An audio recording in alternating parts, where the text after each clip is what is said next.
বার্সেলোনার সঙ্গে 4 বছরের সম্পর্কে ইতি টানছেন রবার্ট লেভানডোফস্কি। চলতি 2025-26 মৌসুম শেষেই কাতালান ক্লাব ছাড়ছেন 37 বছর বয়সী এই পলিশি স্ট্রাইকার। শনিবার ইনস্টাগ্রামে আবেগঘন এক ভিডিও বার্তা পোস্ট করে বিদায়ের ঘোষণা দেন তিনি। বার্সার হয়ে 4 মৌসুমে 3টি লা লিগা, 3টি স্প্যানিশ সুপার কাপ ও 1টি কোপা দেল রে জিতেছেন লেভা। বিদায় বার্তায় তিনি লেখেন, Lily premium gold soap 24 carat gold এনে দেয় রিয়েল গোল্ডেন গ্লো। চ্যালেঞ্জার কঠোর পরিশ্রমে ভরা 4 বছর শেষে এবার সামনে এগিয়ে যাওয়ার সময়।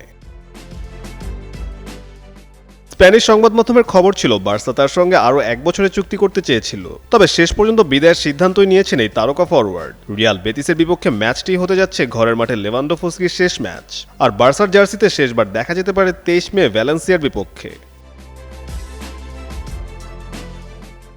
এদিকে এখনও নিশ্চিত নয় লেভানডোফস্কির পরের গন্তব্য, তবে ফাব্রিজিও রোমানোর তথ্য অনুযায়ী সৌদি আরব ও যুক্তরাষ্ট্রের কয়েকটি ক্লাব আগ্রহ দেখিয়েছে লেভাকে দলে নিতে।